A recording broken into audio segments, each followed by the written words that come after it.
grandmother, I always said that we were drug addicts. We were drugged to church. Literally, she would drag us to church.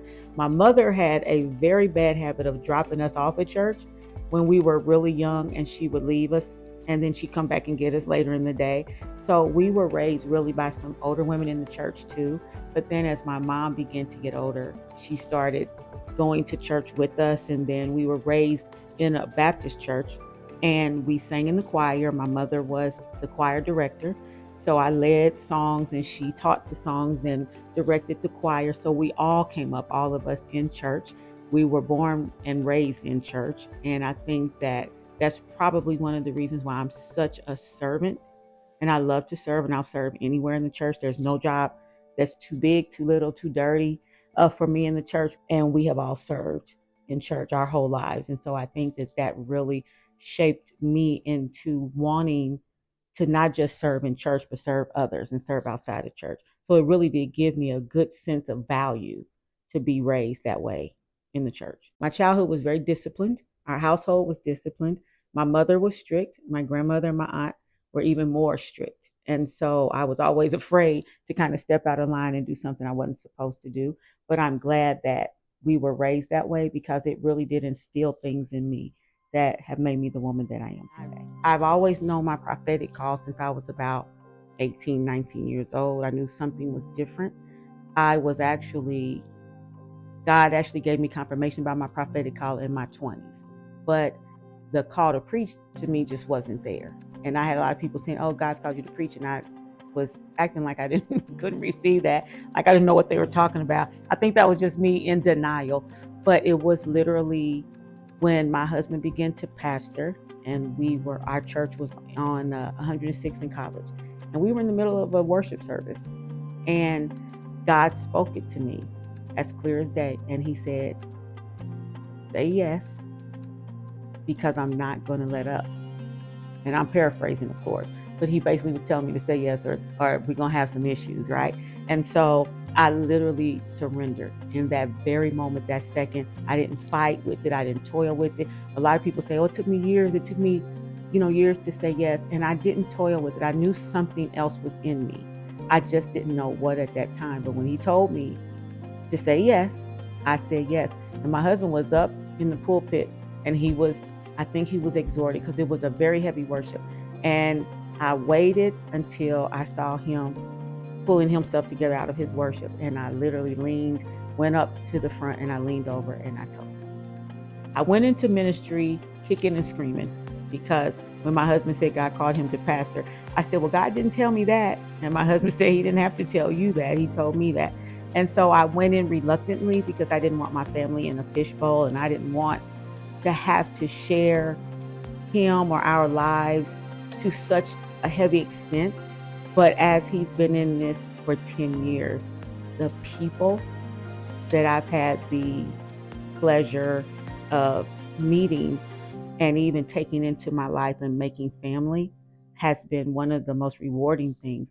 But I think that if we had to look at it strictly from the spiritual aspect, I would say that one of the most rewarding things is when God gives me a word and I'm obedient to the word. I preach the word, or I speak it over someone's life, and it literally changes their life, or it helps them be set free. Because when we get people that come into the ministry and they're broken and they're hurting, or they're babies and they have never experienced this thing, and God gives my husband and I the actual pleasure and favor to be able to watch them grow and to sit in the front row of their spiritual life, to watch them become who God's called them to be, I don't think there's anything that can touch that.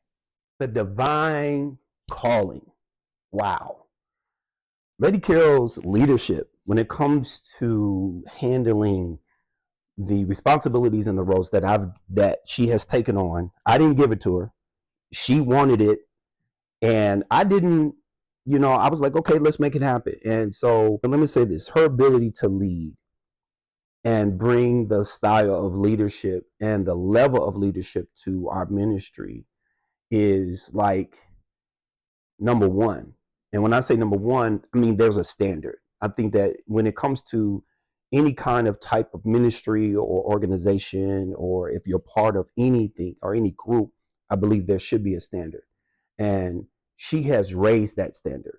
This woman of God is respected more than people really know. As an adjutant for Lady Carol, I work very closely with her, and I am able to see up close and in real time her character, her personality, and I can say that she is who she is. She's not a person who is one way on Sunday and another way at some point during the week. She is truthfully about the Lord's business. She has integrity about the things she does for the house of God, for the people of God, for the call that is on her life. And she gives it her all. She is at 100%. If ever the phrase 99 and a half won't do fit anybody, it fits Carolyn Denise Jones. And it has been very inspirational and a challenge for me personally as I am, walking with the woman of God and making sure that I am exuding the same things that she is exuding in her walk. One of the things that I can truly say that she is not the normal first lady.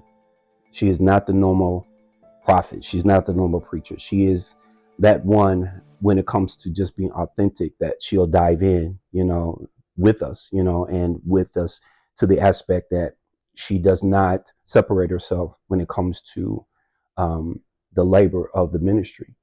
And she is right there in the boat with me.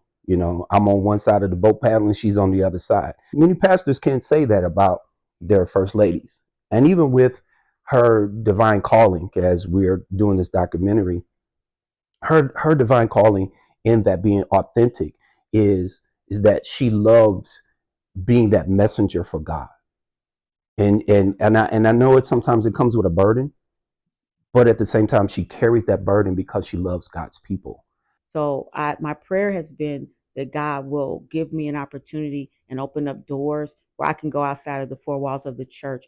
I would love to allow myself the time and the space, if God says so, to go to women's shelters, to the job that I do 9 to 5. It allows me an opportunity to go out and do a lot of outreach. And so what I've been doing is I've been allowing the God in me to come forth even when I'm doing outreach for work. And it is my hope and my prayer that how I conduct myself at all times will show people who God is. Because anybody that goes to our church has heard me say this quite a few times, that sometimes we are the only Bible a person will ever read, right? So if we say that we're saved and we're in Christ, then let that word emanate from within us. And even when I stumble, even when I fall, I get right back up, because I know if I ask his forgiveness, he's just and kind to forgive me. And I keep going.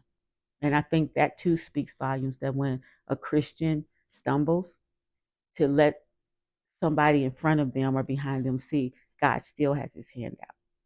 And he'll never leave us. He'll never forsake us. And I love that about my relationship with God, is to know that when everybody else may turn around and turn their back on me, he's always right there.